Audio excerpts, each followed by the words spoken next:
trying to catch up, trying to adjust. And that's why the importance of having a someone to supervise and watch over you. The Vietnamese look down. When you go into battle, you need to have someone look down, right? You know what I mean? You understand what I mean, right? So what's look down in English? I don't know how to explain in English for these guys because only I know the concept in Vietnamese because it's a powerful concept. And No. See, when you engage into a fight, there's someone who's better than you, who's watching over your progress, like the coach. Coach, mentor? It's more than a mentor because this guy here actually are watching over you and watching after your interests so that you don't get into trouble and guide you. So it's a mentor thing, but also it's more involved than a mentor. It's more than an advisor. It's kind of really. He's fighting with you as well, but he happens not to be in the ring. What's the Chinese for that? It's your cornerman? Huh? The cornerman? Like in boxing? The guy doesn't fight, but he's like your cornerman. No, the coach. The coach is that, teacher will be considered your shurful, your teacher. Yeah, basically, yeah. Basically, he's your master. That's the good knowing advisor concept behind it is that very thing. We don't explain it because then you guys become so arrogant. You're in trouble, call, that kind of thing. But this is a secret in Mahayana. Mahayana is not cultivating by yourself. It's cultivating under someone. This is what the Chinese understand. The Vietnamese don't understand that. This is why the Chinese Dharma is superior to the Vietnamese for that reason. Far superior for that reason. You see, you think you can read books and try to understand and research it? You're not getting very far. Whereas someone said, hey, to give you a nudge or point you to where the problem is, that's how you can progress a lot quicker. So it's all in your mindset. The Chinese mindset, which for example Frida doesn't have because she's too westernized, is that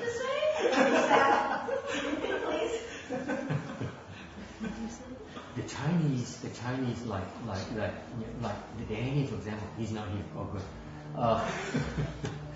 The Danny, for example, their tradition is they're always looking for a teacher, but he's been doing it wrong.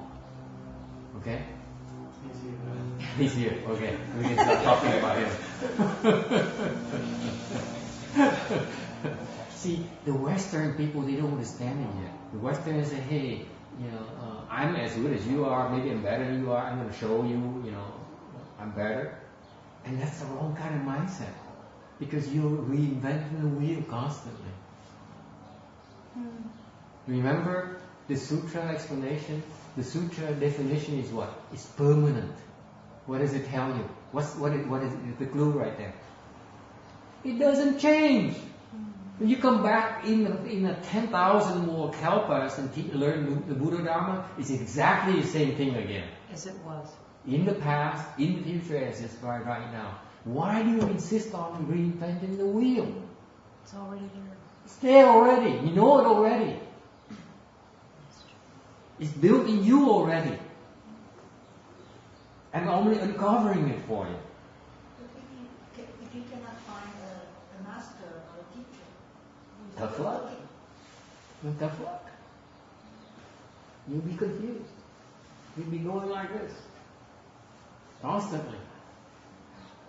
Where you have someone who shows you the way, you go straight. Minimize your ways. And this is what the Chinese tradition has. Okay? They don't know what it is. They don't know about the straight line and the oscillations. But they all somehow understand you have to draw near a good no advisor. Because traditionally they think that in the young generation, in your generation right now, it's like you draw near them, you make an offering, and you get like a big multiplier back in return. You give one, you get a million back, that kind of thing. So that's the Chinese understanding right now. Okay, they keep on going and finding new teachers, and that's the good spirit. With like the young man I referred to earlier, what he's been doing wrong is that if you do that, there's a flip side to it. The good Lord advisor look at you and say, this guy's not serious. So what? They back off. He's not committed. He's not serious about cultivation. Okay. And therefore, you still waste time. So it boils down to plenty of blessings. If you have blessings, it's just like my case. I listen to Master Shen Hua's teaching, and all of a sudden I say, "This is it. This is for me." It rings true. Okay. Anyway, let's get going. Are we? Let's do a Dharma request. Ready, Master.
Om Jing Ta De Seng Jing Wei Zhi Fa Wei Ji Xie Zhong Shen Xing Zhuan Miao Fa Ren Jiao Dao Wo Men Ru Er Liao Shen Duo Si Li Gu De Wu Shen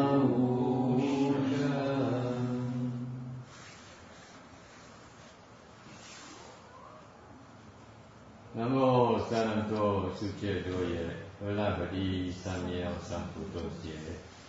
南无萨罗多世界多耶，阿拉伯利三藐三菩提。南无萨兰多世界多耶，阿拉伯利三藐三菩提耶。南无萨罗多世界多耶，阿拉伯利三藐三菩提。南无萨兰多世界多耶，阿拉伯利三藐三菩提耶。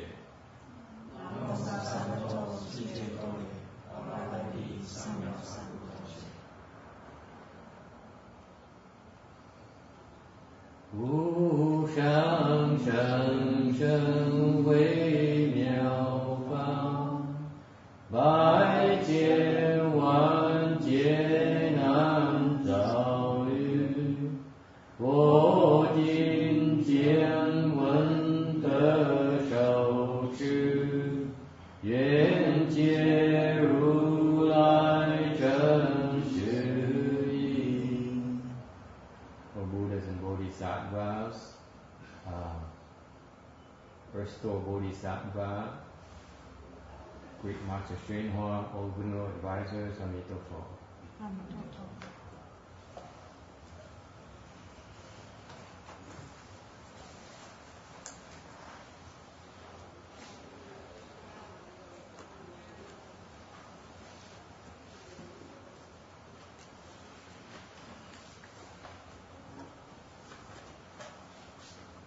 We are at the beginning of chapter 1 that talks about, the title here is Spiritual Penetrations in the Palace of the Triyastrimsha Heaven.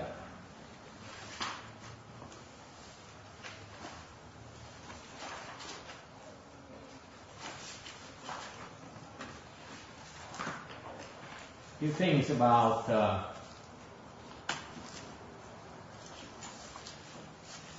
this heaven here. We go into more detail about the heavens later as part of the sutra.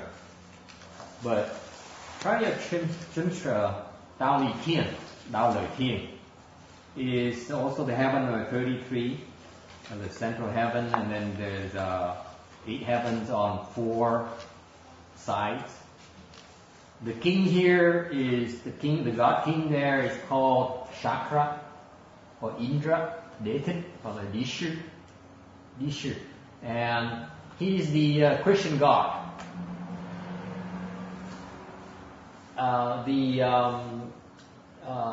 He resides in the city of Good View, that's made of the 7 jewels. It's really exquisitely adorned. And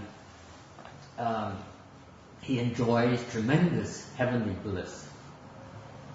Chakra is very special because he's very hospitable to the humans, to mankind. He's very well liked by the humans because he likes them. He likes to teach them. He likes to help them. He likes to draw them in and to become his flock, and therefore chakra is very, very powerful in the human realm. Okay, that shows up in the fact that there are over 1 billion Christians and that kind of thing nowadays.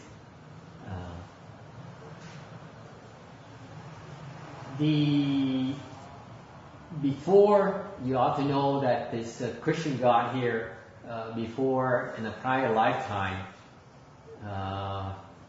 she was a poor lady, and she ran into a worn down temple and saw that the Buddha statues were exposed to the rain and the sun, and she brought forth the resolve to fix the temple, restore it to its prior splendor.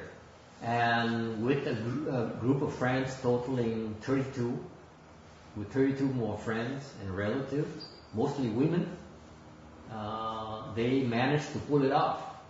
And for their collective efforts, each of them was reborn as a god king for the 33 heavens, and she being the king of the kings and in the central heaven. Okay, that's the nature of the retribution for this particular god. Okay, the difference between this god and the others is that he's Buddhist. He got into trouble, and that's why I know some of you like Catholics or Christians may be a little bit shocked about this because you think you have exclusive rights to the secrets of the universe, but actually you look at the Christian or the Catholic teaching, it's so suspiciously close to the Buddhist teaching. Think about it. They have the 10 Commandments. It's basically an elaboration of the 5 precepts.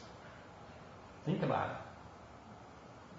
The 5 precepts cover all the 10 Commandments. Much more detail. Okay? 10 Commandments, part of it is for to control the crowds. Okay? But, so, this guy, he became Buddhist because he got into trouble and the Buddha helped him. That's why he became a believer. And it turns out when you get when I explain more on the, let's say, the Flower Adornment Sutra, the fact of the matter is that many Buddhist bodhisattvas and arhats would go to this heaven to help him out because he's a real good guy. This God is a good God. He's a good guy. He's on our side. Okay? So we go over and help him out. I'll give you an example. It may be shocking to you too, you Catholics and Christians, is that, for example, the last Pope, John Paul II, actually is second ground bodhisattva. Which one? John Paul II. The late Pope, the last one. He's what bodhisattva? Which bodhisattva? Second ground bodhisattva. Second round. This is documented in the Avatamsaka Sutra, where, for example, the first ground bodhisattva would become a god king in the 4 heavenly kings heaven. That's the first heaven. And then the second heaven, which is the Shaka god, the Catholic god here, the second ground bodhisattva would go there to what? To increase the blessing, to plant the blessings. Okay? So the bodhisattvas and arhats are all over the world. They don't only come here or the Western Bliss Bureau. They go everywhere to help living beings. If you have brought forth a mind to do something good, they come and help you without you knowing it. That's why they're bodhisattvas. They go and they bow to you, kiss up to you. So you're the greatest, oh my Lord, and so on. But part of that is they plant the blessings. Okay. Heaven means natural. Okay. Natural. These heavens manifest naturally as a result of their karmic blessings, the karmic retributions. You do good, like this Christian God here. Their dharma, if you follow their dharma, there's certain. We'll go into that later. We explain actually which part of their dharma enables them to be born there. Will be documented later. I explain that later. Basically, their dharma is to do good, and therefore, when you do good, you create blessings, heavenly blessings. And these heavens then naturally manifest for you to go there to enjoy the blessings. Make sense? It's all in the realm of cause and effect. You do good, eventually you accrue those heavenly blessings, and eventually you get to enjoy them.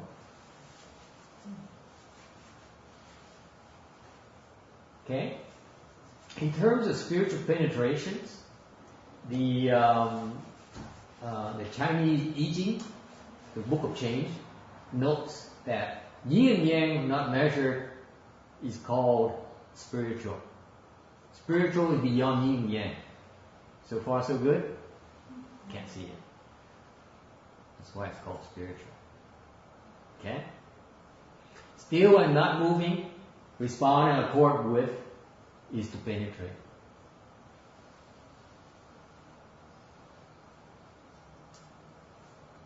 Okay?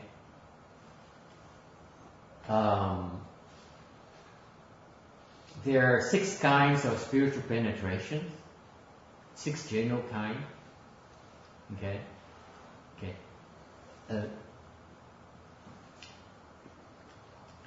There are you have the first one, heavenly eye, heavenly ear, penetration of others' thoughts, knowledge of past lives, spiritual fulfillment, meaning that also known as you wish, and number 6 is extinction of outflows. Got that? Heavenly eye, meaning you can see in the heavens, can see down into the lower realms. You can see the yin. Okay? Heavenly ear, you can hear what's going on in the heavenly realms. For example, in the heavens, the music there is superb. So a lot of our music comes from them. It's really a copycat of them. Okay? Penetration of others' thoughts. You can read people's minds. Scary thought. What goes on in your mind, if people know about it, they say, oh, yuck.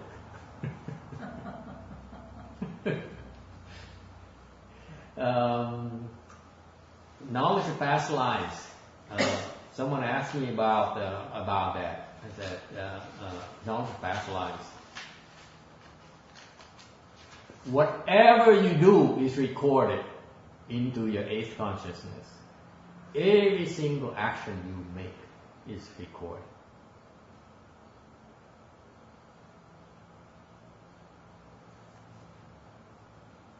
So don't think you're the only one who knows. If it's there, it's in the hard drive, anyone can access it. Okay? So don't think you're so superior, you're so pure, you're so perfect. Okay? Because they know all about your imperfections. Don't think you can outsmart people. You just don't say anything. Okay? Any problems with that? And number 6 is, number 5, spiritual fulfillment. It's as you wish. The Bodhisattvas, they want to make an offering to the Buddhas. Okay? They want an offering of something most exquisite, the most expensive. They think about it, it appears in their palm of hands. And they offer it to the Buddhas. So they don't have to carry it around. Okay? That's as you wish. Some of you have a form of as you wish spiritual penetration already. I'm not going to point it out to you. Okay? But you have it. You too have it. It's a wide range. In terms of spiritual penetrations, there's a wide range. For example, heavenly eye. You can see from different ranges, depending on your kung fu level. So that's why when we train you, okay, we don't stress on spiritual penetrations because people get caught up in that. It's never an end result in Mahayana. Ever. Okay? Because people get attached to those things and they get stuck.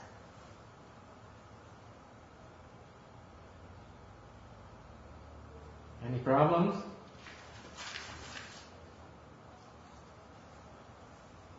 So how do you get spiritual penetration? Because you want to ask me that anyway. I know, you asking and you really are not really after spiritual penetration, right?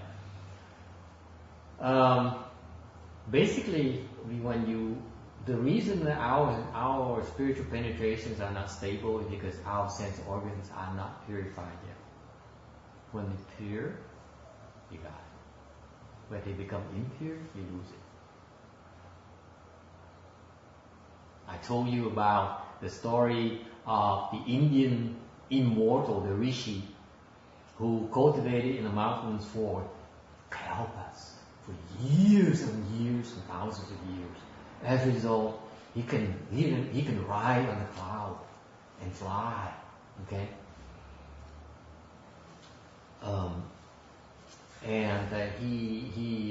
He would go to the palace upon the king's invitation to receive offering, because the king was very impressed with his spiritual penetration.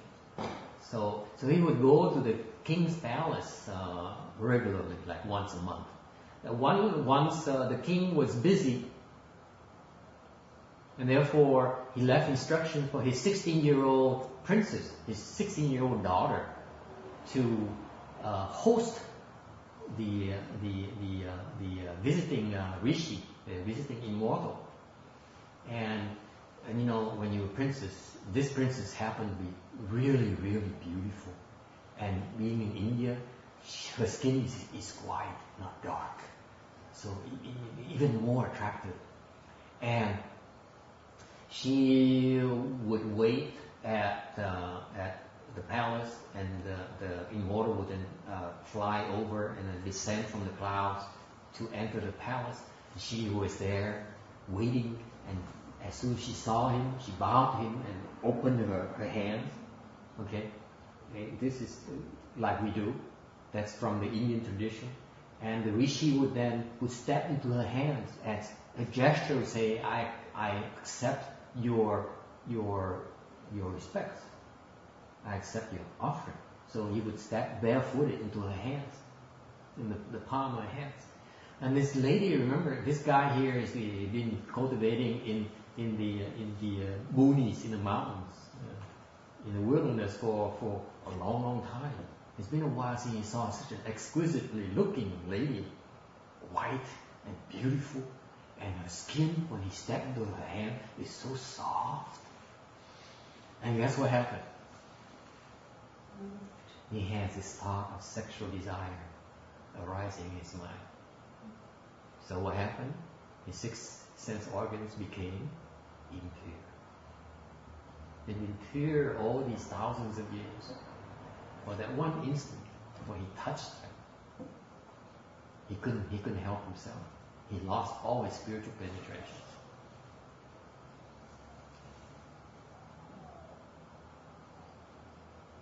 See? That's what happens when you go for spiritual penetrations. We, Mahayana, right, Brian? We don't shoot for spiritual penetration because we know that until we end our sexual desire, it ain't going to be around very long. So far, so good. See, we don't waste our time.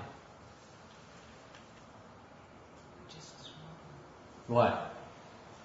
Wondering about what? Whether it was on. The recording. Ah, okay. You're live. Any questions? So, in this particular chapter here, the Buddha has, of course, many sorts of spiritual penetrations. And in this particular chapter, he uses them to emit countless rays of light and sounds and so on. Okay? Chapter 1. Thus I have heard, at one time the Buddha dwelt in a Traya Strimsha heaven, speaking Dharma for his mother.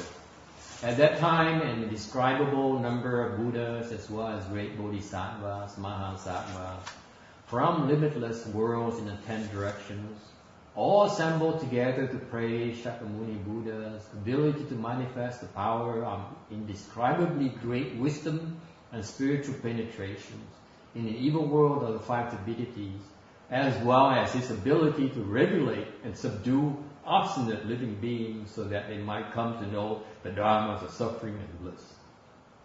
Each of these sent his attendants to greet the world honored one. Okay. Probably a bit longer if I were to translate it again. Probably change it so that it's shorter sentences, because my attention span is pretty short. I can't. It's shorter in the book. Is it shorter? Okay. Maybe I should take the book. You want the book? No, it's alright. Too late now. Okay. I'm committed Okay. to my mistakes. Okay. Okay. Thus I have heard. All Buddhist sutras begin with this. This is what the Buddha decided. This is to contrast the Buddhist sutras versus the existing at the time in India, the externalist sutras, which begin with either or O. Meaning existence, non-existence, and O meaning existence. Because at the time, the externalists believed that either there's nothing or there's everything. Existence or non-existence, emptiness or existence. Okay? So they say it's either or. Okay? And the Buddha says, nah, you guys are wrong. And that's why he started, he said, all my sutras will begin with thus I have heard. Another reason for it is to resolve the Dharma assembly doubts. What happened is that Venerable Ananda, after assembling the sutras, he would get on the Dharma seat and speak Dharma or recite the sutras to the assembly. And Ananda is it looks almost like the Buddha, very handsome. It has all the hallmarks, the 32 hallmarks of the great man. And therefore, when the assembly saw Ananda sitting in the Dharma seat, they have doubts. Like, maybe Shakyamuni Buddha have a resurrection. Okay, maybe he came back to life. Or some of them thought that another Buddha came to speak Dharma, or Ananda maybe became a Buddha. So, those that have heard basically says, I, Ananda, have heard this from the Buddha's mouth. So this is not my Dharma. This is not another Buddha's Dharma. This is Shakyamuni Buddha's Dharma. Okay? And that's how to end all the debates and the doubts of the ascent. Okay? So far so good?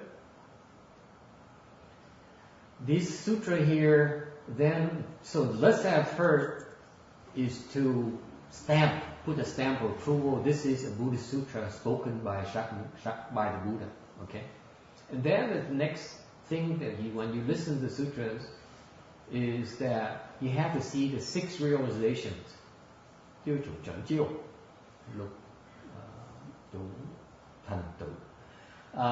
first one is faith. Okay? Xin, meaning thus. Thus denotes that this is the Dharma of Mahayana, the Dharma of stillness, the Dharma of emptiness. And for you to be able to understand this Dharma, you have to bring forth a mind of faith. Okay? Because only through faith can you enter the Dharma. Think about our own myopia, our own pettiness. We only see the world and justify the world as we understand, based on our understanding, based on our ability to understand. And there's so much more that we can't perceive and we can understand, right? Okay? So That's why we go to school, we go to college, we go to universities, because we want to expand that understanding, the domain. It turns out that Mahayana is even broader than that. Okay? And you have, the only way for you to enter it is through faith. You have to believe that. And then through that faith, you cross your legs and you will understand it. You will see it for yourself. That's where faith comes in. Okay?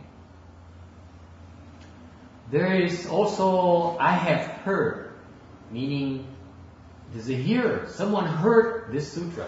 Okay? There's a time where at one time is indefinite, meaning that it's not finite. It is at the time that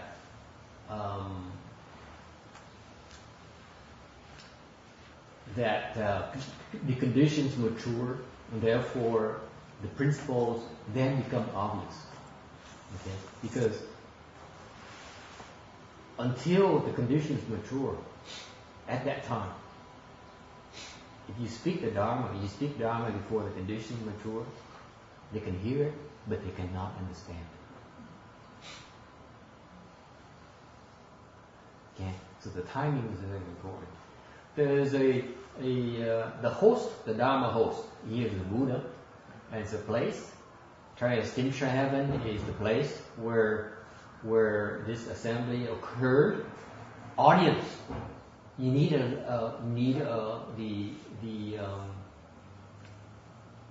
the people who commit the act of hearing. Okay, the audience here is his mother and the bhikshus who accompany the Buddha. Typically, the Buddha speaks Dharma in the human realm. He rarely would go to the heavens to speak Dharma at all. The first time he spoke Dharma in the heavens is when he spoke the 10 dwellings in the Avatamsaka Sutra. And the second time is when he spoke this Earth Store Bodhisattva Sutra for his mother. Because he was about to enter Nirvana, and he realizes that he'd been teaching the rest of the world, but he hasn't taught his mother yet, so he decided that he would bring his pupils to the heavens, where Lady Maya, his mother, who passed away 7 days after the birth, after she gave birth to the Buddha.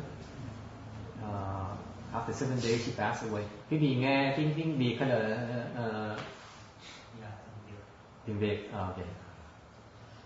Muốn nghe thì ngồi nghe tôi giảng tiếng Việt, còn nếu không thì tôi giảng tiếng Anh. Ok. Cái đây là cái truyền thống của thầy Tiên Hóa của tôi là sẽ thông dịch ra cho quý vị ngôn ngữ quý vị hiểu được.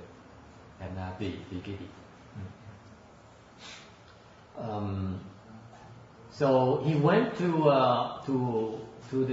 the heaven, the Dauli, the Triastimsha, the heaven of 33, to speak Dharma to his mother, and stayed there for 3 months during the summer retreat. This is the nature of the conditions for the Buddha to speak this Dharma. All right. So with these 6 realizations, this is to certify that the Buddha was truly spoken by the Buddha. This is truly Mahayana. This is truly a Buddhist sutra. Let me elaborate a little bit more on the at one time. At the time he wishes to speak on the concept of filial piety, filiality. At the time when he wishes to correct the wrong views of living beings, okay, especially externalists who dharmas lack the past, the present, and the future. Their dharma is only one lifetime. The time of planting seeds. This is a good time if the Buddha feels that he should speak Dharma so that the living beings can have the chance to plant blessings that they can use in the future. At the time of a true teacher, I think we touched on that earlier when I was gabbing before we started the lecture.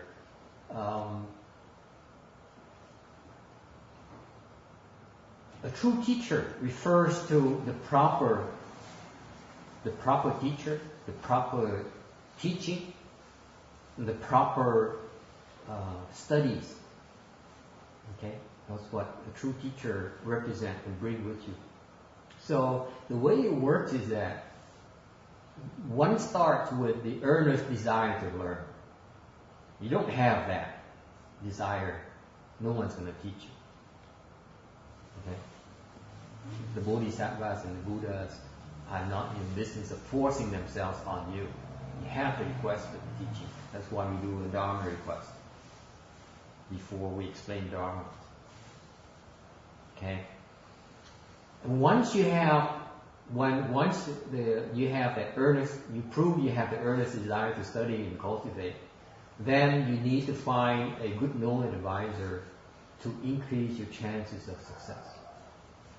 And this is where the Chinese understand how to study and cultivate, where the Vietnamese fail to understand. Okay? And that's why, comparatively speaking, the number of people who are accomplished is more Chinese than Vietnamese.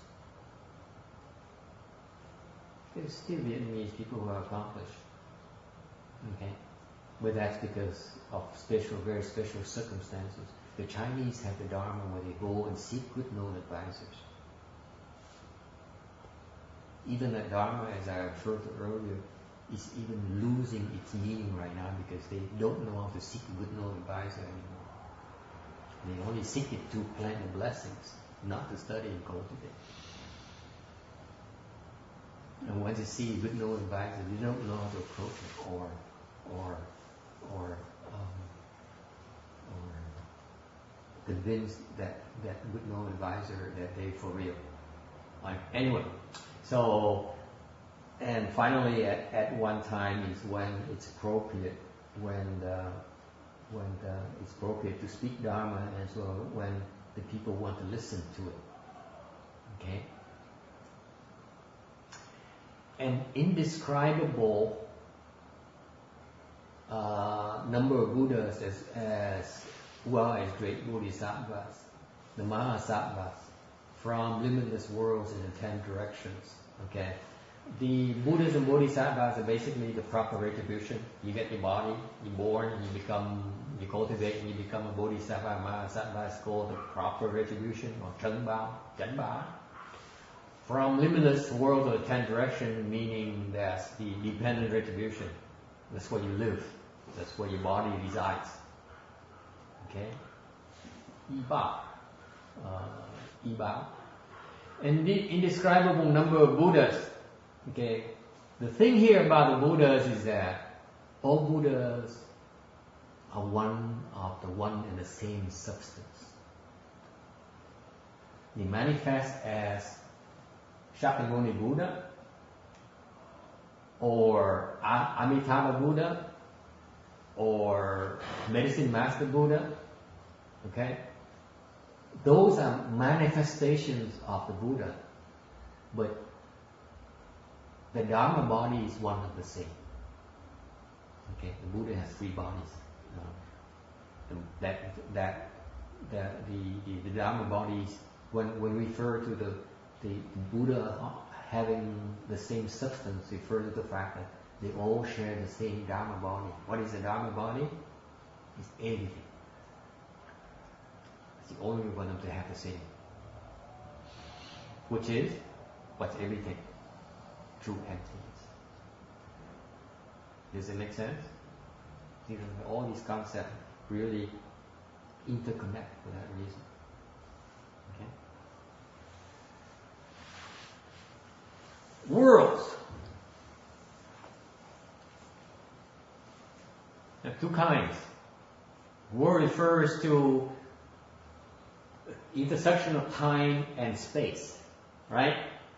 And the two kinds of worlds, sentient worlds, meaning living beings, which is the proper retribution, insensient world, meaning the dependent retribution, or the mountains, the rivers, and so what you have. Okay. Shakyamuni Buddha. Shakya, which is the last name, means capable of humaneness. Okay. Refers to the fact that he wants to cross all living beings. Muni means still and silent. Okay. Meaning, this refers to his samadhi power. He's still and unmoving, and yet he can respond to all living beings.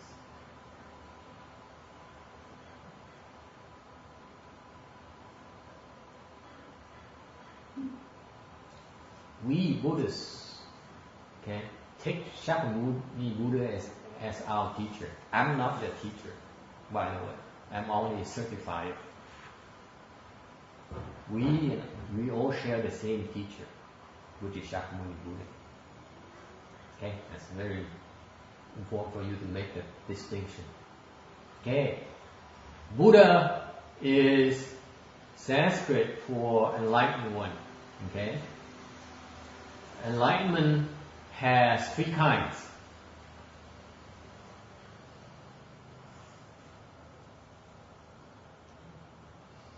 First of all, there is something called inherent enlightenment. What is inherent enlightenment? It says căn bệnh, căn bộ. The inherent enlightenment refers to the fact that we living beings are endowed with the Buddha nature. We are replete with the Buddha nature, meaning that we have everything already. We are of the same substance as a Buddha. Okay? And then initial enlightenment refers to the fact that even though we inherently are endowed with all the Buddha nature, but that Buddha nature is covered up. Therefore we're confused. So inherent enlightenment really means we're confused. There's the flip side of that definition. Inherent meaning, yes, you have the Buddha nature, but I'm sorry, but you happen to be confused right now because you can't see it, you can't access it. Okay? You inherently have it already. You just don't know how to use it. This is very important distinction, folks, because what it means is that cultivation is what? It's uncovering. It's nothing new. Got that, Ken? See, if you feel that you have to invent the wheel, then you're on the wrong track. Because you have it already. All you have to do is figure out a way to uncover what you have. See, the world thinking is that I'm going to invent a wheel and invent something new and make a fortune and contribute to the world. No. The world is already confused. All we have to do is stop the confusion. That's it. Because underneath the confusion, we have everything already.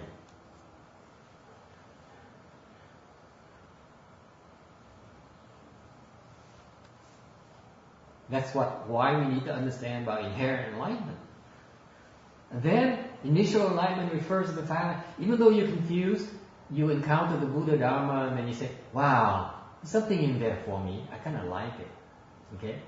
So you begin to cultivate and you begin to understand the principles. That's called initial enlightenment. Okay?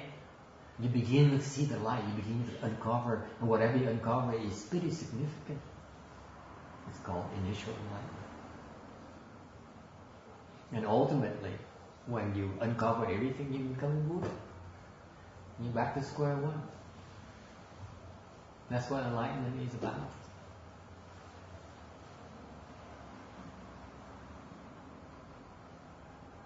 Questions? And upon enlightenment, Shakyamuni Buddha himself says, strange indeed, strange indeed, strange indeed.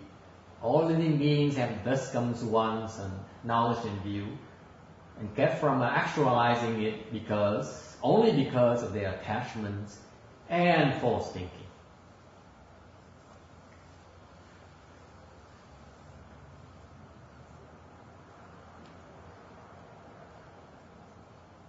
Questions?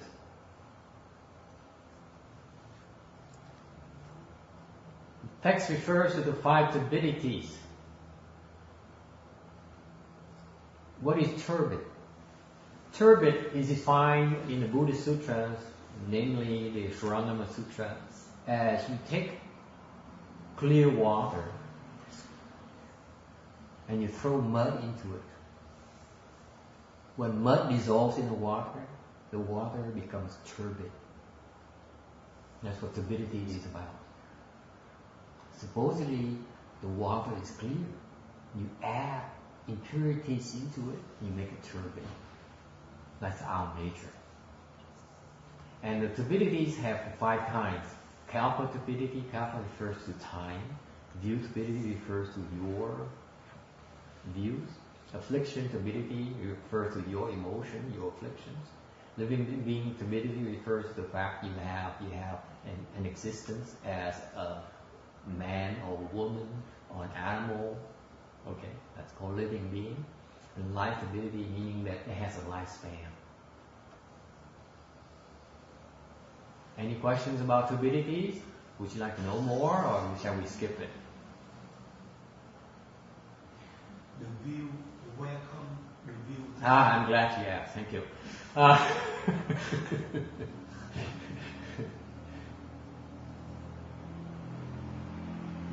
View turbidity.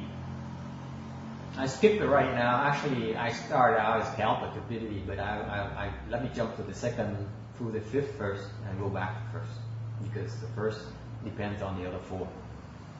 View turbidity refers to the fact that your views are improper. Your views are turbid. The way you look at things is inaccurate. What you think you know is not. Figures. Okay? Why is that? Because of the existence of the 5 quick servants. Quick servants are, number 1, body view. Number 2, extreme view. Number 3, view grasping views. View grasping at views. Number 4, precept grasping views. Number 5, deviant views. Because of these types of views, that makes your views turbid. Okay? What is it? Body view. You believe that there is something called a body. Your body, that you bathe, you shower, you feed, you clothe, you pamper. You take it for real. Is it too much for right after lunch? You can't take it, I skip it, okay? I'm not attached to giving you everything all at once. I come back to this. Is it too much, Ken? No. Of course not. I can take it. So, we have this false belief that there's a body here that is us. We are our body. Okay? You're in trouble right away. Okay? Right off the bat. Forget it. You're wrong. Okay? I'm not explaining to you right now, but just eventually, in time, you understand it's wrong. Okay? Number 2, extreme views. Meaning that either the extreme views back then in India is that they either annihilation or permanence. You're a dog forever, you're a man forever, you never change. or annihilation is that like a lot of these smart modern day people, like especially the executives, they said, after you die, you return to dust anyway. So it doesn't matter. Go ahead and enjoy life. It doesn't matter. Okay? They don't believe in reincarnation. They don't believe in things like that, like silly things like cause and effect, reincarnation. So it's called annihilation. When you die, you disappear. It doesn't matter. Go ahead and enjoy life. Go ahead and create offenses. Go ahead and steal and rob. Because as long as you can get away with it, everyone else is doing it. Why not? The Wall Street people are doing it. They've been doing it for several years now. Many of them have retired rich, filthy rich. So why not? Why not you? Why not me? Seize it while you still can. View grasping at views refers to the fact that they take the mistake, the effect. So something is not effect for an effect. What is this? What is it exactly? The fact of the matter is that they think that like the unlearned bhikshu, you hear that a lot. This is a very common reference in Mahayana circles. The unlearned bhikshu who was certified to fourth dhyana, and he thought of himself. He reached fourth dhyana, like some of you, and thought of himself as having reached the fourth stage arhat, meaning he has ended birth and death. So by the time he dies, he saw his consciousness leaving his body, and he gave rise to the thought, wait a minute, I still have a death. Therefore, the Buddha lied to me, because the arhats still have birth and death. He's only a fourth dhyana god, and he thought he's a fourth stage arhat. Therefore, he slandered the Buddha Dharma and said, "You lied to me." Okay, and that's what this refers to: view grasping at views. What he thought himself fourth dhyana as fourth stage arhat. Okay, that's a wrong retribution that he mistook for himself. Too arrogant. Precept grasping views. It refers to the fact that back then the people who opened the heavenly eyes, I talked about that earlier, and they saw a dog die and then be reborn in heavens, and that smart aleck, that guy thought, wow, then after the dogs die, they're reborn in the heavens. Maybe all we have to do is observe the precepts of the dogs, and then we can be reborn in the heavens. So they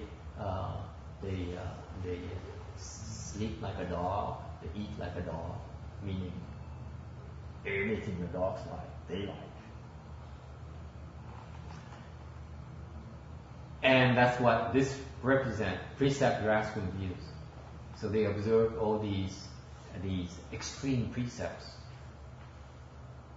thinking that they are ultimate, they bring them ultimate liberation. Okay? It's wrong views. Number 5, deviant views. Deviant views is basically, what's a deviant view? Anyone? What's deviant? I referred to proper Dharma this morning. What is deviant? Deviant is just the opposite of proper. What is it? Improper. Deviant in Mahayana is defined as not believing in cause and effect.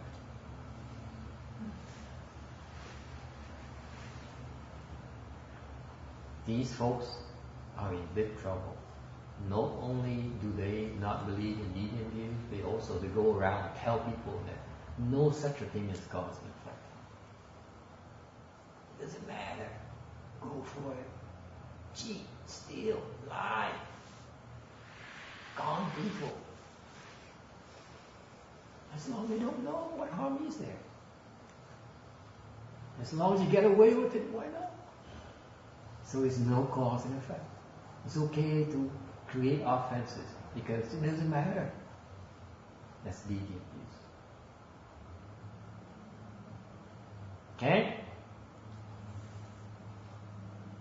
So, mutability takes the 5 quick servants, the 5 views here as substance, as its basic substance, and mistaking wisdom as mark. And they think it's pretty smart. Okay? We call it servants of shu, because they create offenses, and if you create offenses, you will have to pay for it. You have to undergo retribution. Retribution here is you are subject to birth and death. You come back and pay for it. You evolve, you keep on coming back and pay for it until you pay it off before you free your debts.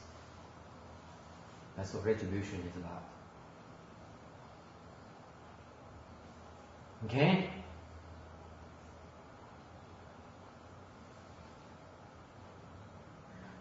And because of these incorrect viewpoints, incorrect knowledge and views, they've taken the genuine doctrine to extremes. They are so far off target. It is so pitiful. Affliction turbidity takes the 5 dull servants as basic substance. Basically, the 5 dull servants. We're going to keep on going over this because it's many multi-layered. Okay. First of all, the first servant is greed. Secondly, hatred, stupidity, arrogance, and doubt. Okay. Greed refers to the fact that we don't have enough. We don't feel that we have enough. No matter how much you have, it's still not enough. You need more money. You need more love. You need more attention. You need more clothes. You need more cars. You need a bigger house. You're never happy. Never satisfied. Hatred, the anger that rises in you. Okay. You cannot be patient.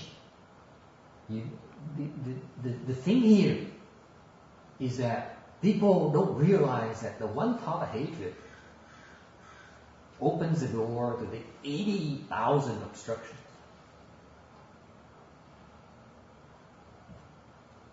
You indulge in hatred and anger, you're obstructing yourself. Think about it. Think about your own experience. You get what you want when you're angry? Sometimes. But not what you think you want. Stupidity. Stupidity refers to the fact that there are many kinds of stupidity. Simply here, define it as you cannot understand and analyze. You cannot understand that all dharmas are impermanent, ultimately empty. You attach to things. Can't let go. Arrogance. You think you're superior to a living being. You cannot be humble. You cannot understand that all living beings are intrinsically the same, have the same Buddha nature. And yet, you learn something, you got something, you feel so superior. Okay? The fifth one is doubt.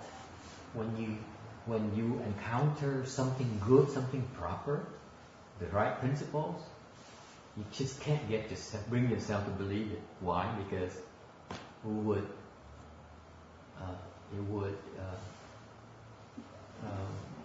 destroy the world.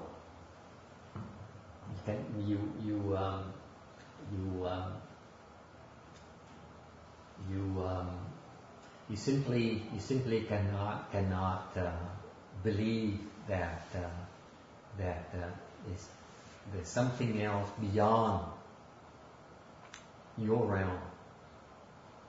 Just like this brings to mind the mindset of the scientific people. They think they know everything. They think they must be able to put a finger on an explanation before they can believe it. They tend to doubt anything else that they don't understand. Funny that there's one person that comes to mind right away. He calls himself a scientist. These are basically thought illusions. These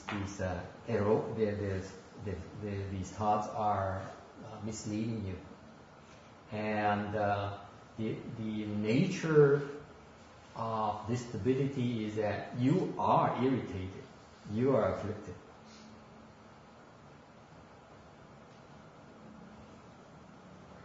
Okay?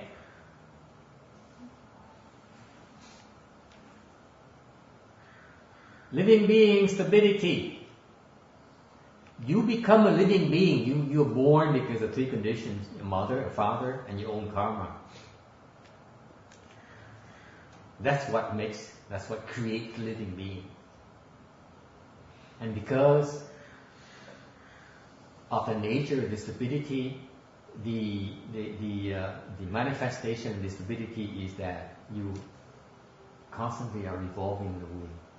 Okay? You born and die, continually. You go through the cycles of being born, creating offenses, dying, and coming back to undergo the retributions.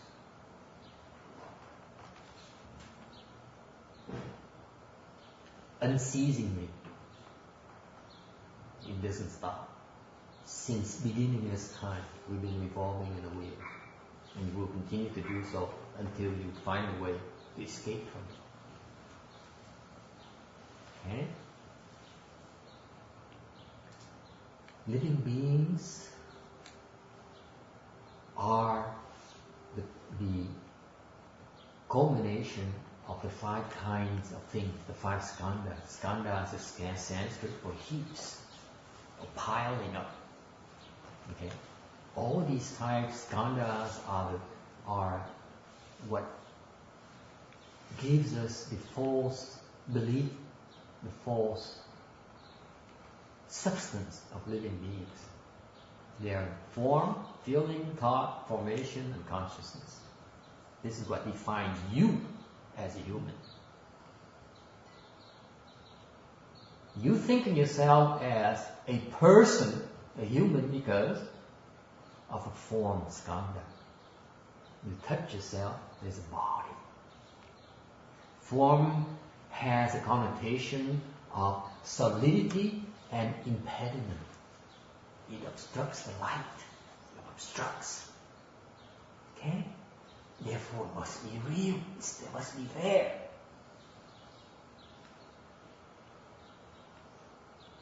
Form is your first level of confusion. Too much? Feeling. Feeling refers to the fact that you are able, through your sense organs, to receive data from the outside. Therefore, the outside must be real. Therefore, you must be real just as well. Right? And because of feeling, there's a funny thing happens. Immediately, because of your receptions, you reject. And you only reject the unpleasant, and only take the pleasant ones. So you become attached to pleasant things. This is so unpleasant. Take it away from me. I don't want to hear it. Don't tell me about it. sweep it under the rug for me. Okay? Thought.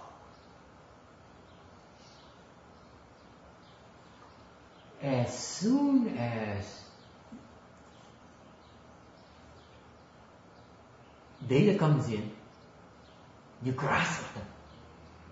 That's what gives rise to thoughts. If you do not grasp at things that come through your sense organs, you give no rise to thoughts. You buy that? Easier said than done. That's why we need to cross our legs.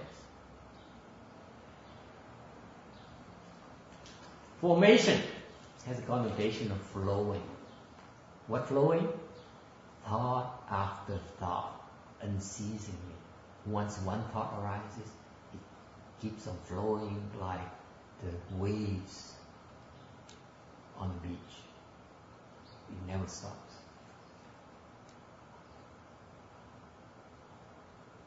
This is what makes us up, okay, folks? Think about it, okay? Our mind is constantly thinking of one thing after another. And number 5, consciousness has the connotation of sustaining, of storing as well. The sustaining of life. Because the 8th consciousness contains the 3 elements of life, meaning breath, warmth, and awareness, consciousness. Okay? This is the 5th one that defines life.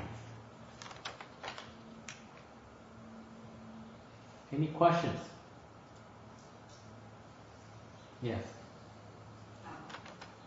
Since it's the 200th anniversary of the theory of evolution, I watched a program the other day concerning creationism and evolution. How does the Buddhist view of these 5 standards unite to form living beings that include all living beings?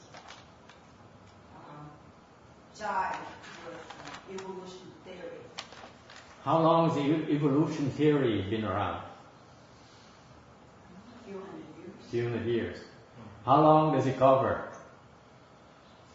How far back does it go? It's just a theory of some observations, but now... What its domain? What's the time frame? Billions of years? How far does it go back? I think 1.5 billions. 5 billion, okay. Do I hear 6? Eternity. Eternity. That's what Mahayana is. This theory here is very tiny subset of the picture. That's how I look at it.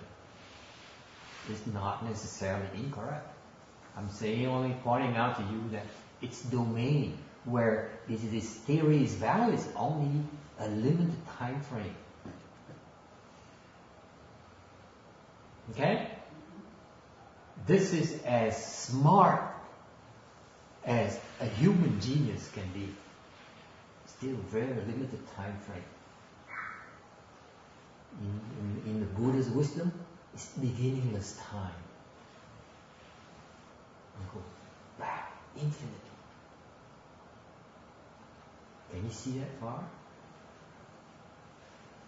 No human will ever dare think about it. Okay? Buddhas can see it.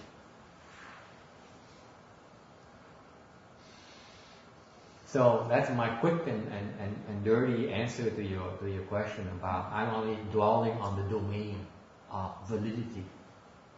You're a math person, so I'm sticking to the domain thing.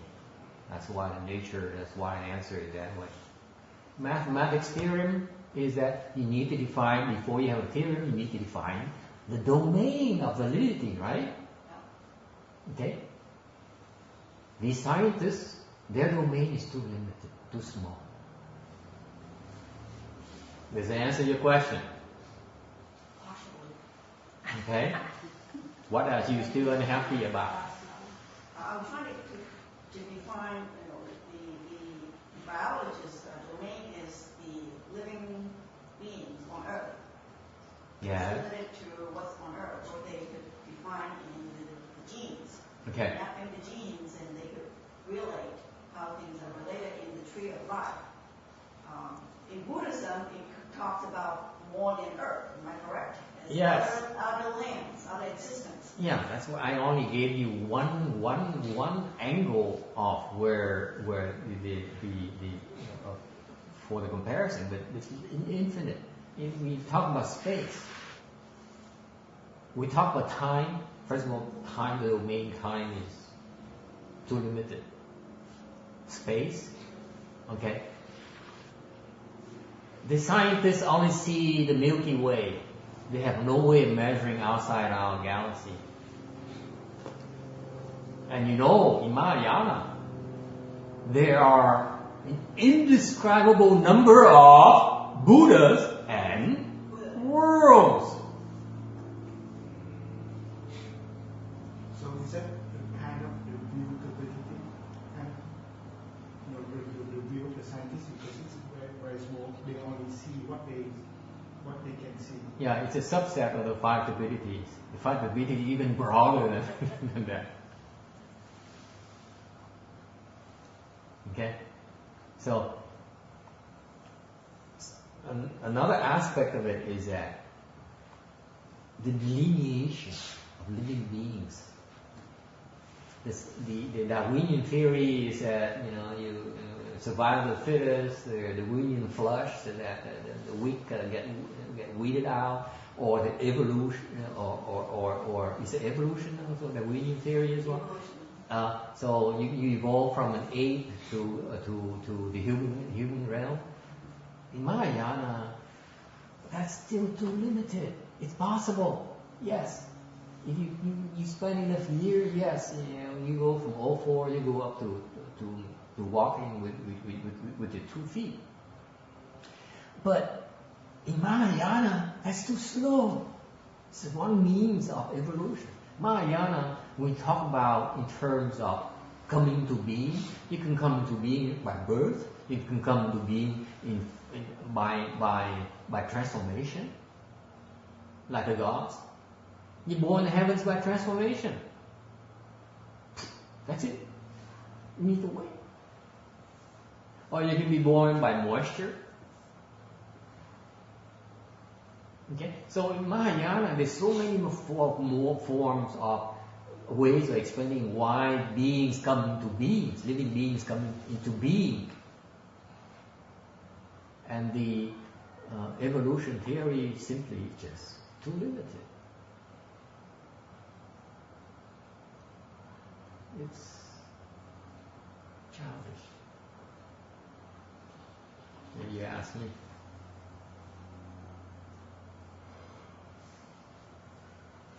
As a mathematician, my first reaction is, what is the domain of my theory? If your domain is too small, I refuse to fool around with you. Does it make sense to you? I'm not going to limit myself. If the world, if you only give me a small subset of the world of the reality, then I don't want to hear it. Because you're leaving out so much of the truth.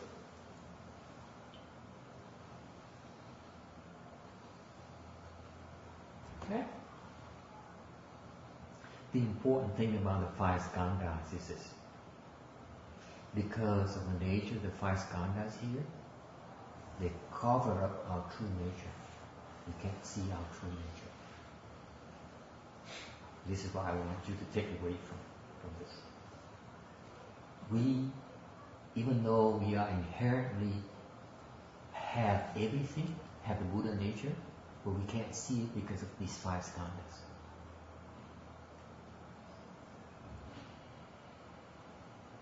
For example, the Darwinian theory is the thought skandha, isn't it? Isn't it? That's it. You find a small domain, grasp it. This is my world. This is the truth. This is the universe. Thoughts come up. One of the five. In the nature of your confusion.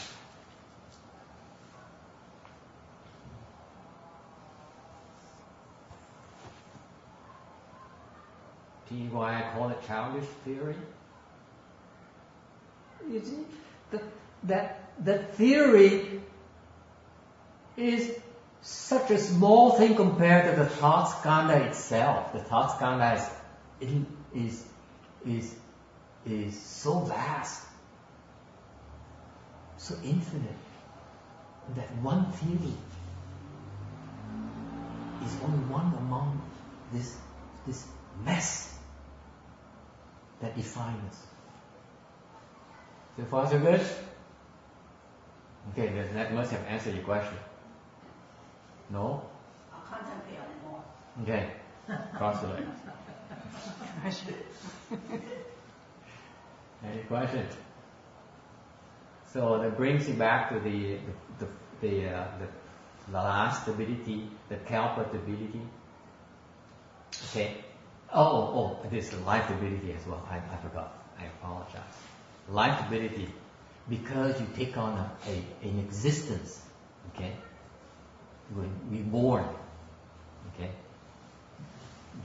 life begins, consciousness arises, and life begins, okay, and so the reception of warmth is a nature, the basic substance of the life stability, and the decline, extinction of life as a mark. You're born, you must die. You will deteriorate and die. Okay?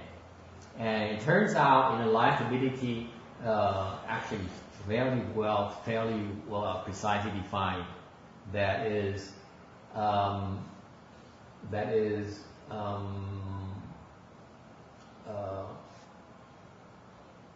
the lifespan will not exceed 100 years.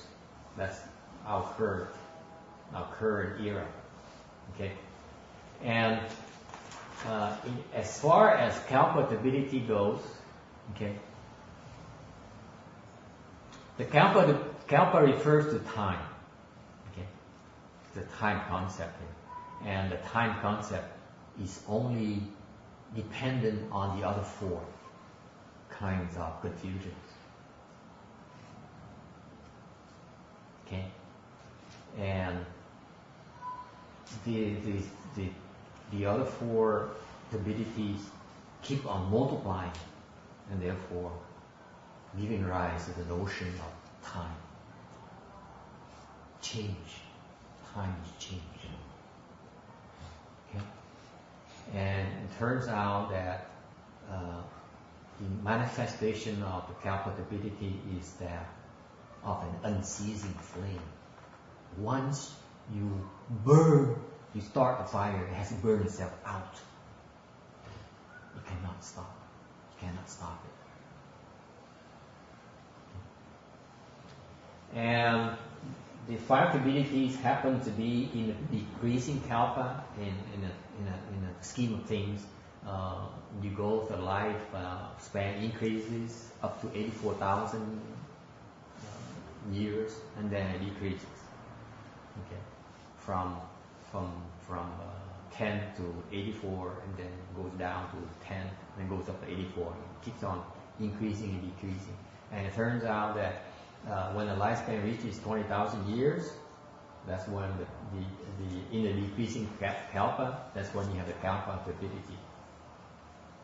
So far so good?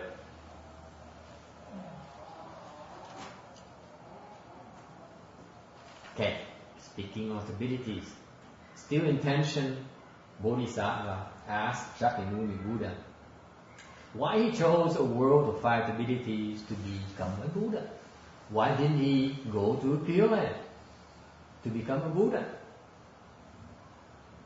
And Shakyamuni Buddha said, it's really out of compassion that I chose to go into a impure world to become a Buddha.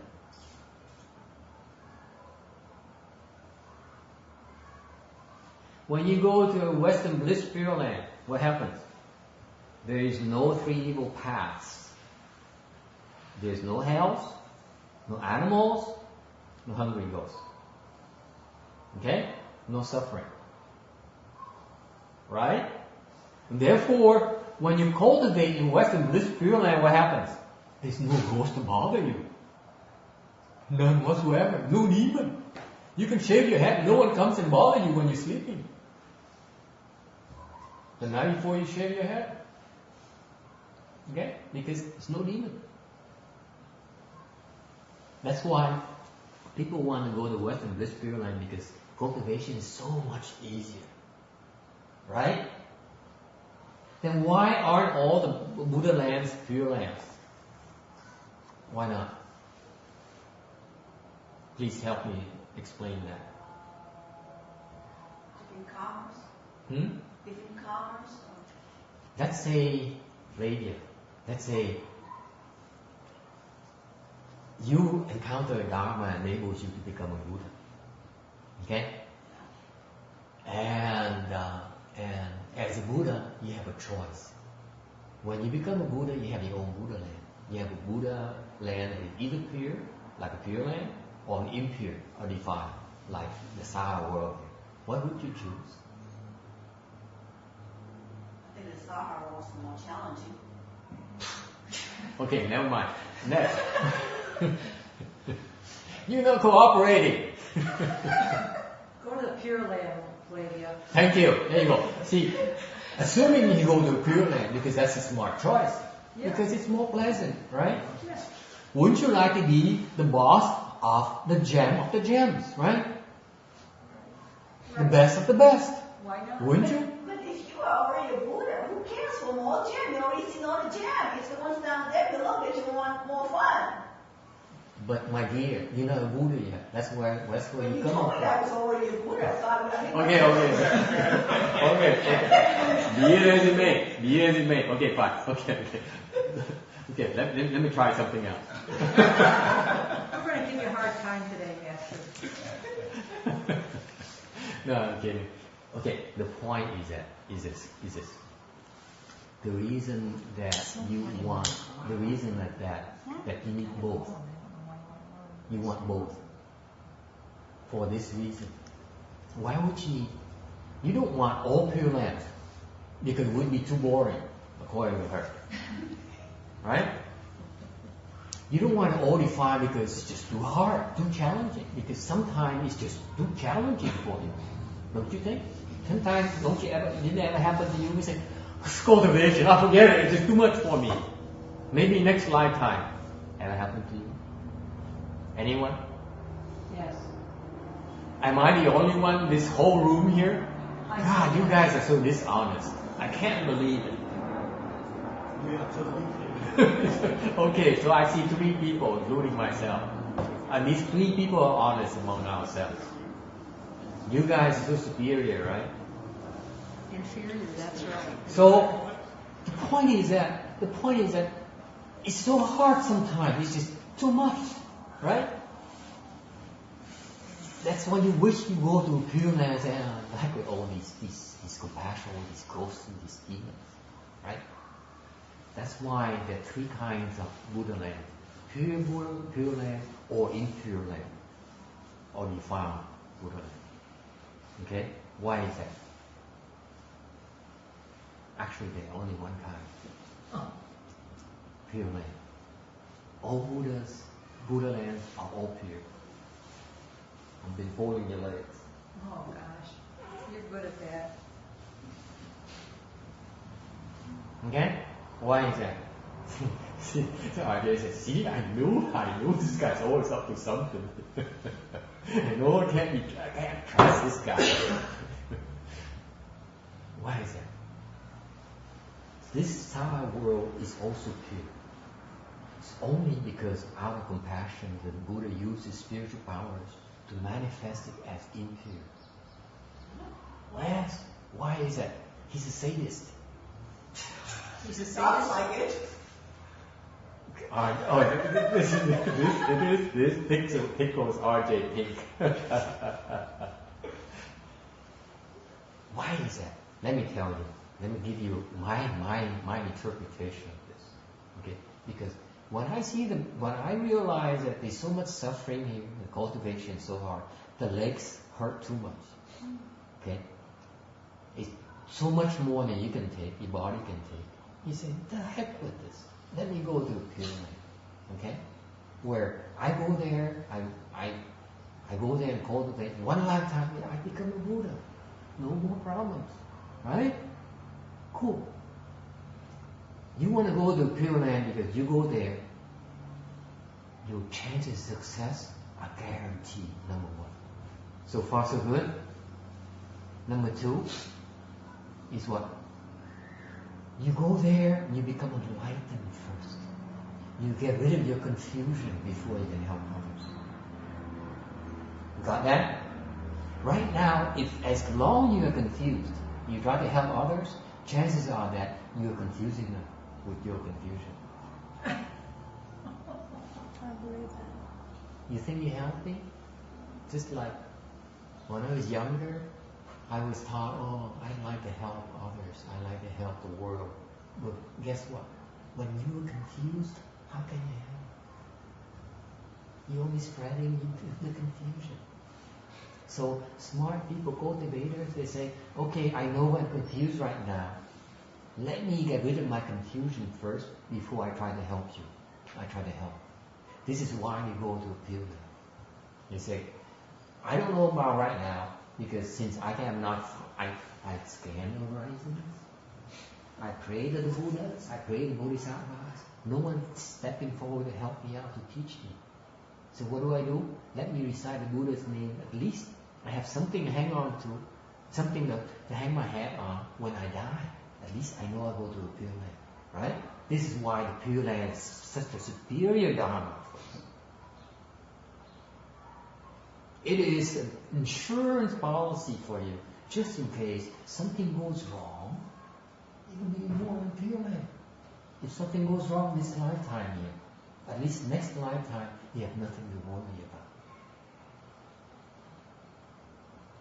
You have, your success is guaranteed. Your confusion will be removed. Okay? This is How do why. we go there? I want to know how we go there. That's why you practice Pure Land. That's why you practice Pure Land. This is why the last 4 years I've been teaching Chan, because I've been delaying the undelayable. Because eventually, all of you have to ask yourself, what are my chances of being enlightened this lifetime? Yeah, right. So what can you do? Buy the insurance policy. Make sure you get the Pure Land, as just in case. Right?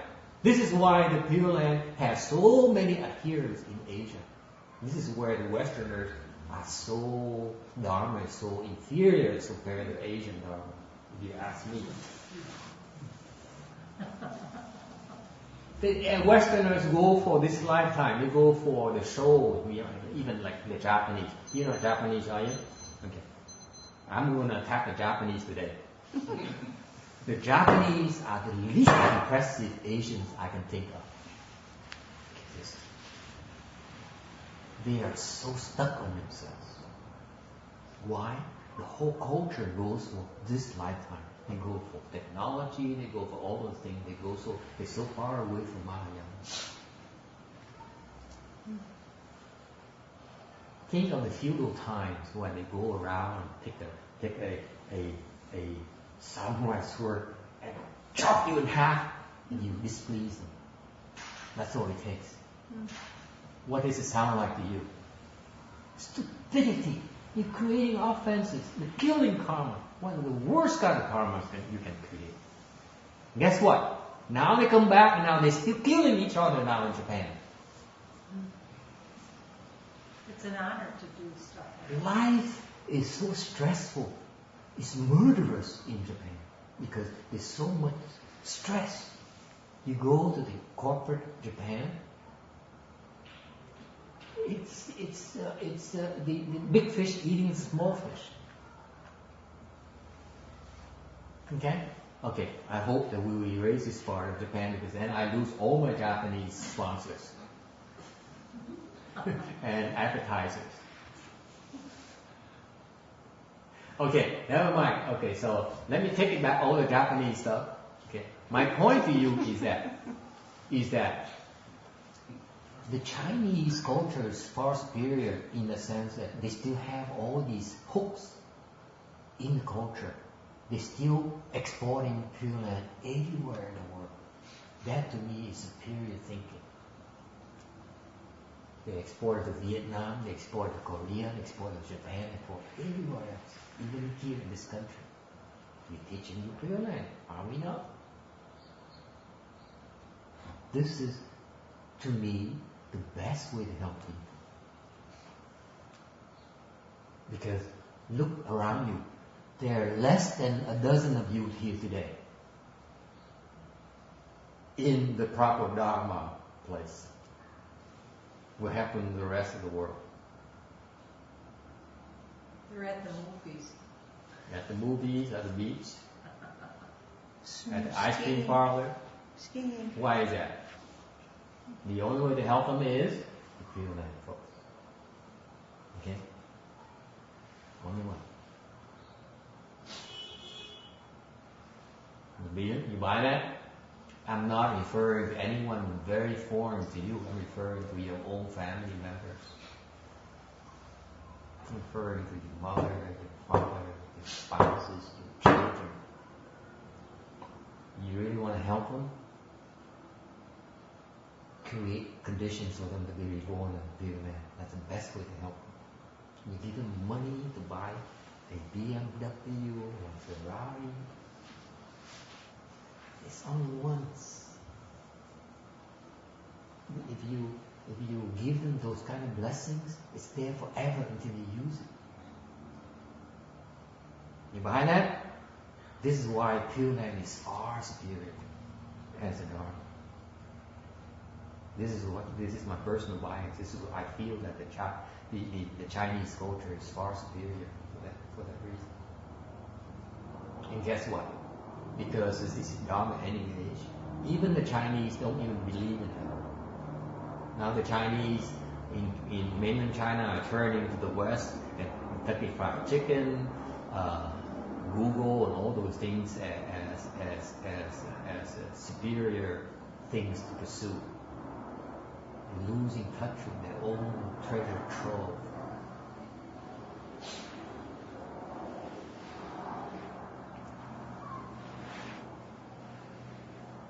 Okay, let me go back to the reason why you want to be reborn in Pure Land. So again, number one is that no more uncertainty. If you get reborn in Pure Land, you become a Buddha. You have no more suffering. Okay. Number two is that you go to Pure Land, you cultivate.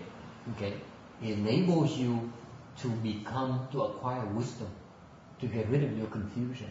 Then you come back to the impure land to help. And that's the good news, folks. This land here has so many bodhisattvas who came from the Western Bliss Pure Land to help us. Can you name one? I name one for you. Would you like to hear that person's name? Huh? Venables. Shahu, that's right. Got that? She butchers my master's name a little bit. I try all the time, I can't say. Yeah, Xuan Hua. Very good. You become wiser. Huh? I'm impressed. Getting there. The one who's alive. Huh? About the one who's alive.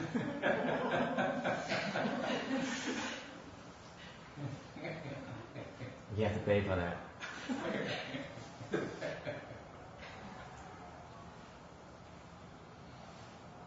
Okay?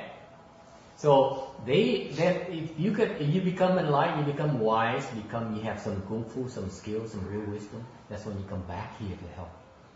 Okay? That's why you want both kinds of worlds. The Pure Land, where you know you go there to acquire wisdom, you be saved. There's no mistake possible.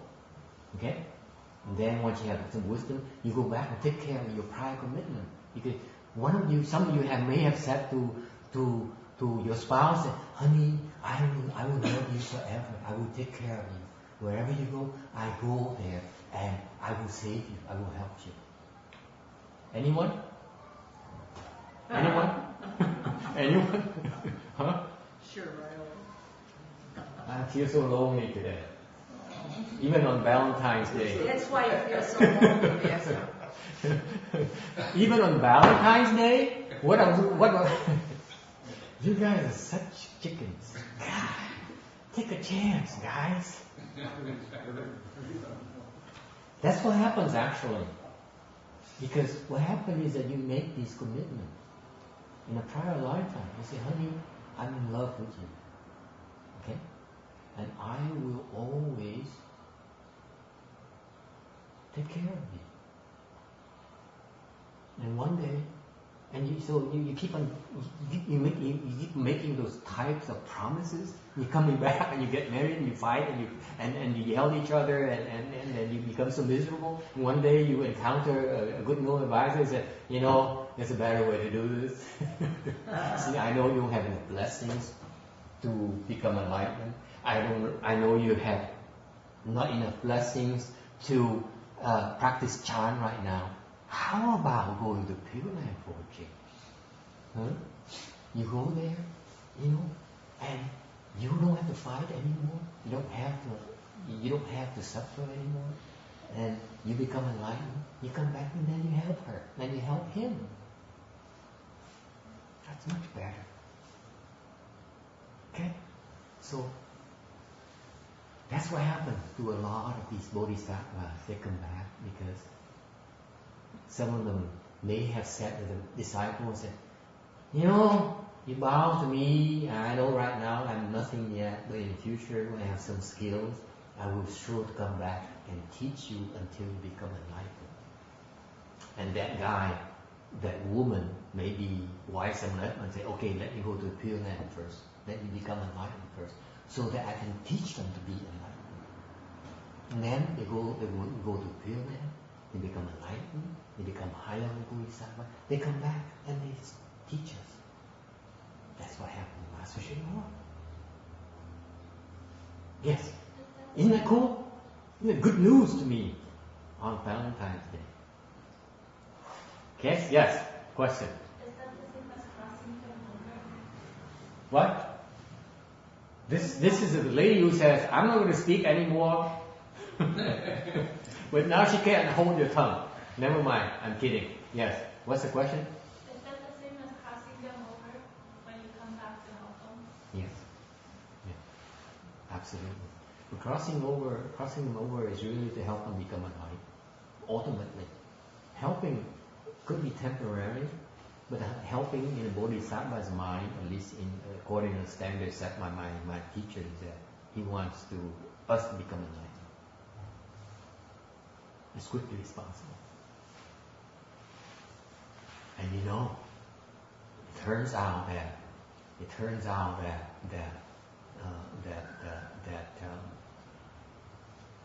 that some of us have been enlightened already.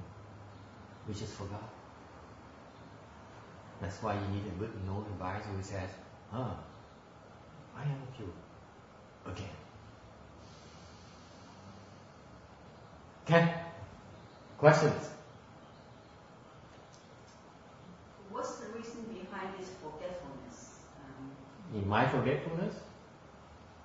Or your forgetfulness? From lifetime to lifetime that you forget what you did the previous Good time. question. I thought I skipped it, but she caught me. She wouldn't let go. She's like, a Doberman. God, speaking of attachments, some of us still have to work on it. Lady, you're not alone. Yeah, good. But she's the outspoken one.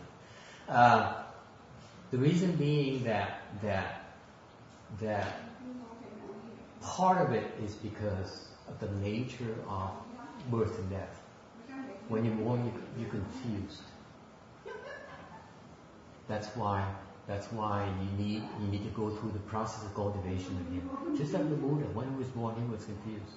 Well, sort of. Until you become a Buddha, let me retract that, okay, because that's incorrect. Because what he did is he manifested. He pretended to be confused, to be exact. When you become a Buddha, you are no longer confused. Okay? You cannot catch me there, okay? Once you become a Buddha, it's no more confusion. No matter where you go, no matter what you do. But until you become a Buddha, even Bodhisattvas, when they're born, they become confused. And they have to cultivate to remove the confusion.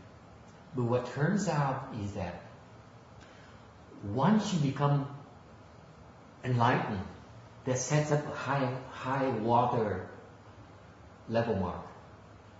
So every single lifetime, you can always reach that again if you encounter a good noble advisor. Pretty easy. Why is that? What's the rationale behind that? It's already in your eighth consciousness. It is in your eighth consciousness. Yes, very good. What else? You're driven by vows, not by your karmas. By vows. Yes. What else? I tell you something really, really concrete for you. It's your wealth. Your will? True wealth. Wealth. True wealth. Not the money you have right now in your bank account. Not the car you drive. Not the house you live in. It's your wealth is right there forever and ever and ever. You're talking about the merit and virtue. Yes. Once you become enlightened, it is forever. The wealth is there for you forever. Isn't that exciting? That's true wealth right there.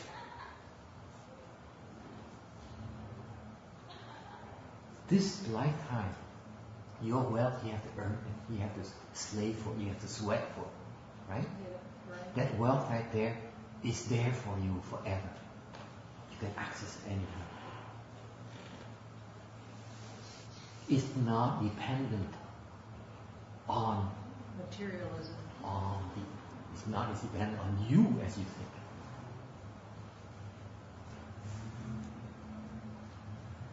Isn't that cool? This is why we cultivate. Because it's permanent. That's how we do that, is by cultivation. That's why you have to decide for yourself.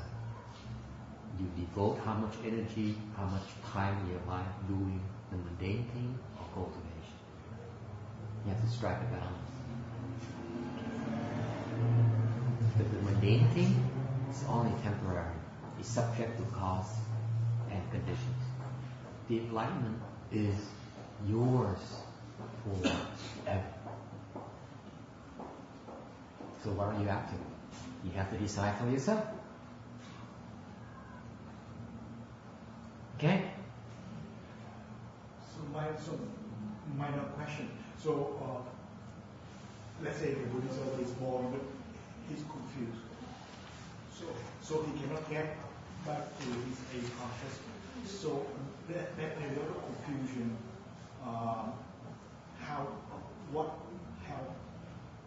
that Buddhist about to clear up the confusion. That's what he's referring to, the vows. See what happens? This is where the finer aspects of cultivation is about. The Bodhisattva, after he or she becomes enlightened, okay? No confusion there. But then he or she realizes that the prior commitment. They said, okay, I have to go back and take care of my mother. I have to go back and take care of my father, who would not happen to be a donkey in Tibet. Okay? So they go back, somehow they find a way to be born and create cause conditions for them to go and approach the donkey and help the donkey. Maybe get a plaque for the rebirth plaque for the donkey. That's all you can do.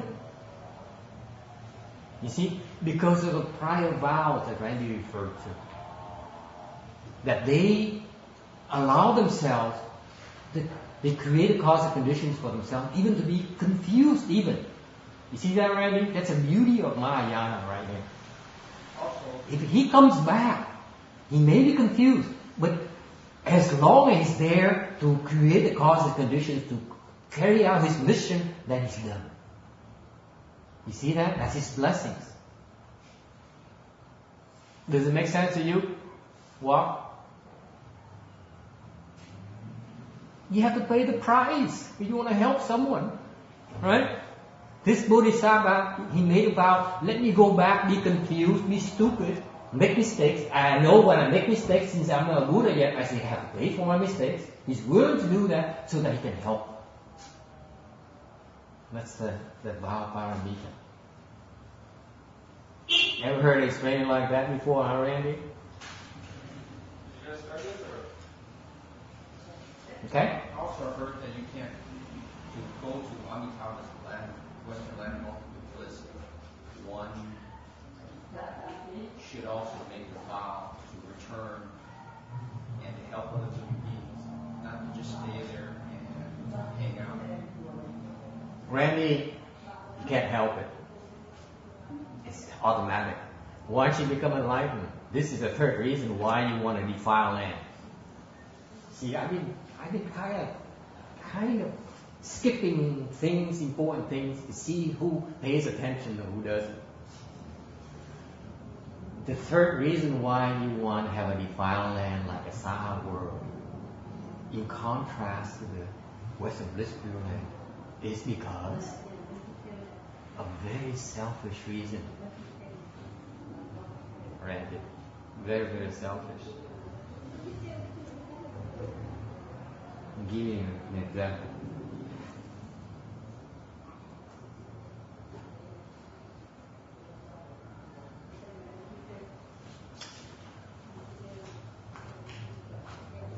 If you live your life, RJ, and everything comes to you easy. You want money, that gives you money. You want a car, that gives you a car. You want a wife, that marries someone for you and gives you a house and so on. Okay? Right? So far so good, RJ? Beautiful life, isn't it? Perfect. Not the wife part, but yeah.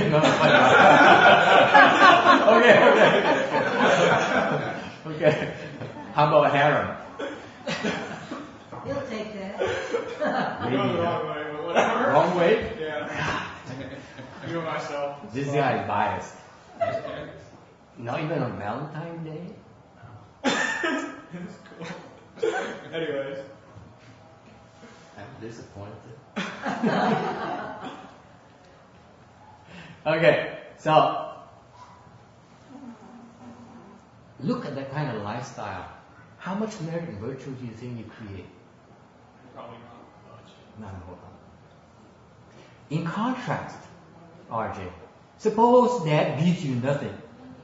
Suppose Dad says, whatever money I give you, you owe me. You have to pay me back. And he doesn't seem to be helpful, to be willing to lend a helping hand that often. He makes you earn everything, makes you work for everything. How much merit and virtue do you think you're creating with your life? Creating? Don't know. You're probably not using up any from me. You're creating so much more merit and virtue for yourself. Got the drift? You go to the Pure Land. Life is easy, cultivation is easy. Therefore, the rate of creation of blessings for you in the Pure Land is much slower than in the defiled land. Got that? You see, there's a trade-off. If you want security, then it comes slower. Am I making sense to you? No, high risk, high return. Basically. Right? You go to the Pure Land, no more risk. Therefore, you for sure you're on a slope. You're gonna keep on increasing, going, making progress until you become a Buddha. But that takes a little bit longer. Whereas when you reach the level where you become enlightened, and you say, okay, I think I know what I need to do now. I remove quite a bit of my confusion now. I have some people here, some prior commitments here I made already. So let me combine the two. Let me go back to the defiled land, help these things. At the same time, create more blessings for myself that I can bring back to the pure land and speed up my progress. This is why you need both. Got it? Có hiểu không? Selfishness, right? Selfishness. Smart. That's it, being the smart one. Tôi mới giảng, cái gì biết tinh độ không? Thì đại khái là tại vì cái lý do mà tại vì học trò tôi nó hỏi. See, so this became the third reason why we gave you three reasons, right? That's the end of the three major reasons why you want both kinds of land. Trò tôi nó hỏi tại sao mà có tịnh độ với có bất tịnh độ. Ok? Tại sao mấy người Bồ Tát khi ta thành Phật ta không tạo ra một cái thế một Phật độ là gọi là tịnh độ luôn. Và tịnh độ là không có ba ác đạo, không có khổ sở nữa, toàn là lạc không. Không? Tại sao không tạo cái thế giới như vậy? Tại sao tạo cái thế giới bất tịnh là cái gì? Nó học trò tụi nó hỏi như vậy đó, nó hỏi hóc búa như vậy đó. Thì cái trả lời ấy, có ba lý do. Lý do thứ nhất ấy, là tại vì cái trình độ là mình vào đó mình tu, mình không có ba ác đạo, thành mình không bị ma quỷ nó phá, không bị phá trở ngại trong cái việc tu hành của mình. Thành mình thành công, cái sự thành công của việc tu hành mình là chắc chắn rồi, mình sẽ thành Phật. Nếu mình sanh vào cõi tịnh độ thì cái kiếp sau là mình sẽ thành Phật. Ok?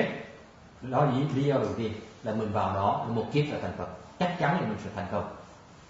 Còn cái cõi này là mình cứ sanh đi xong mình cứ luân hồi hoài, mình cứ trở lại mình trả cái nghiệp hoài, thành khó, cái tu hành nó khó khăn dễ sợ.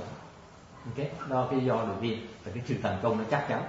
Lý do thứ nhì là tại vì what's the second reason? I forgot. See, my memory is so bad.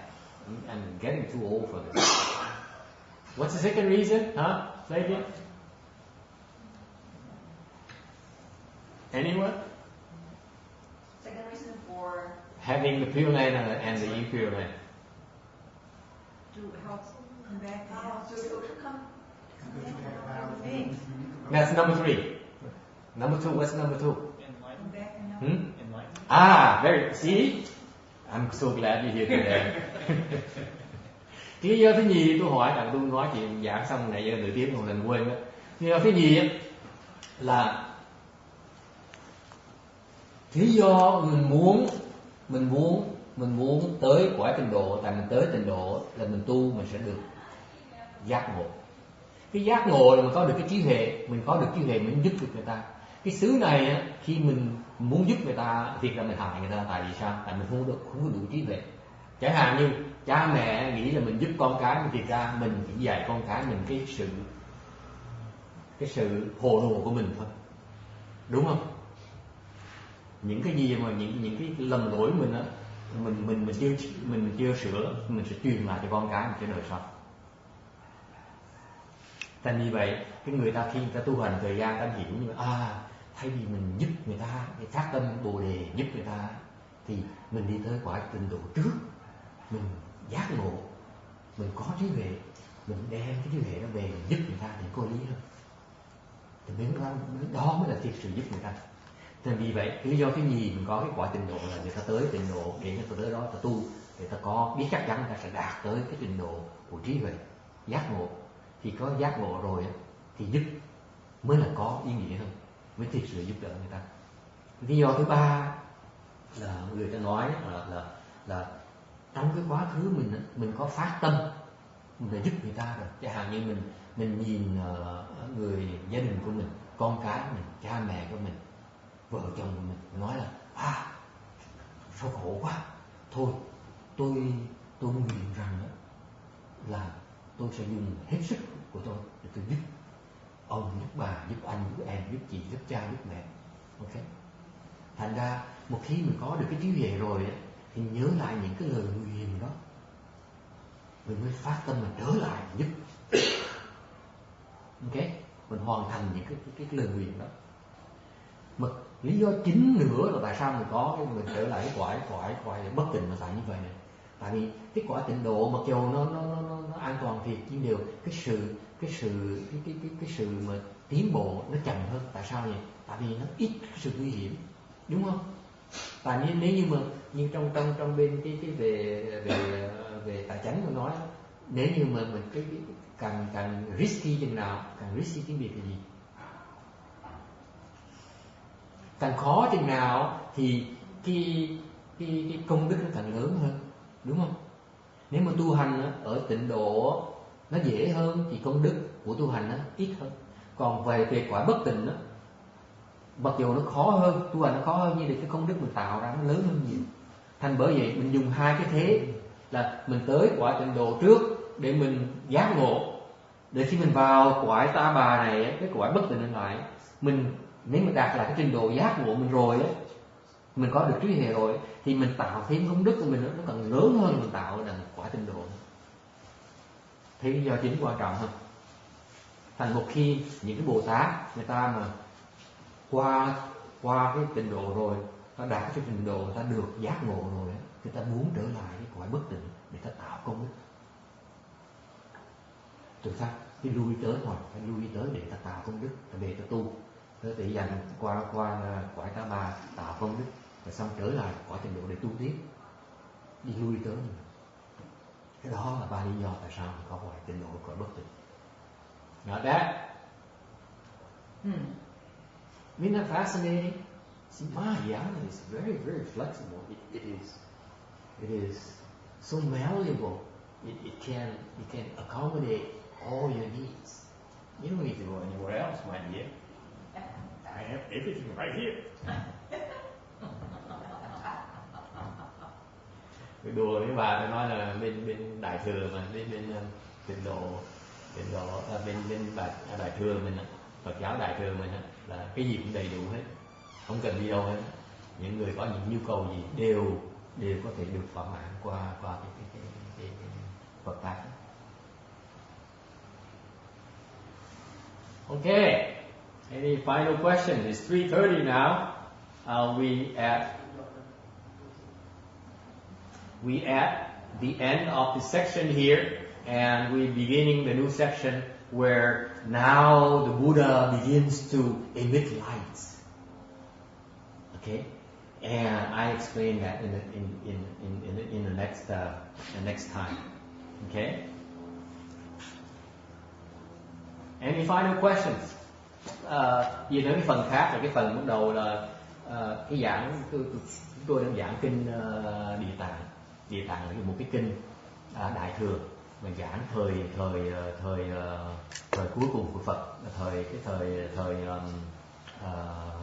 diệu pháp đó, thời pháp hoa đó. Thành ra những cái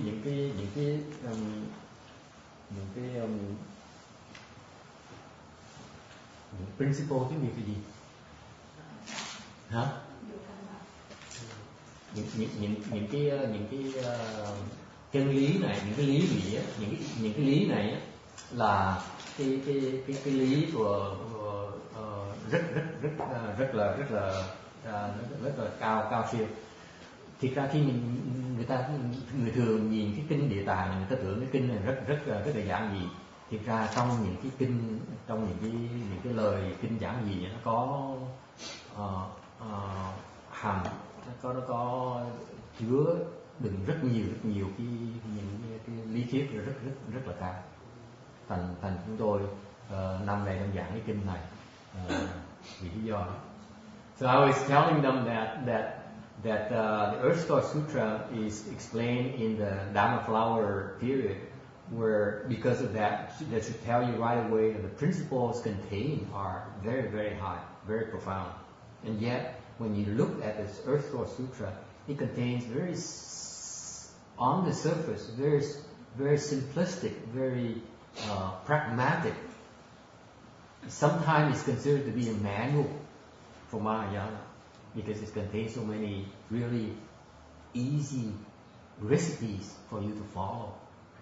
But if you dig deeper, a little bit deeper, it's really a very profound principles. Okay? Ai thắc mắc gì không? Any final questions? Again, I apologize for running over time. Tôi xin lỗi tại vì đã đi qua giờ. Tôi biết là quý vị, I know you're busy. You've been here since the morning, and for you to stay here this late, I really appreciate it. Okay? So next week, we'll continue again explaining this thing. Xin lỗi quý vị là bây giờ tôi sẽ bắt đầu chấm dứt cái buổi giảng này, giảng từ hồi 1 giờ tới bây giờ luôn. Nên xin lỗi nha, xin lỗi là phải chấm dứt. Nếu mà rảnh thì mời quý vị tuần sau trở lại giảng kinh này, giảng kinh Địa Tạng. Buổi sáng thì có niệm Phật, rồi sau là nói pháp nửa tiếng đồng hồ, thường nửa tiếng 45 đến 1 tiếng đồng hồ, khi nào cũng đi trễ hết. Còn buổi chiều thì có giảng kinh. Xin mời quý vị tới tham dự cho. Alright. Xin lỗi nha, xin lỗi phải trễ rồi. Họ tồi lắm, họ sáng từ 9 giờ đến bây giờ, thành phải cho họ về. I know I spoke in Vietnamese to tell them that I have to end here because I know I'm really pushing it. You've been very patient. I appreciate it, and we're going to end here by doing a transference. All right. Thank you.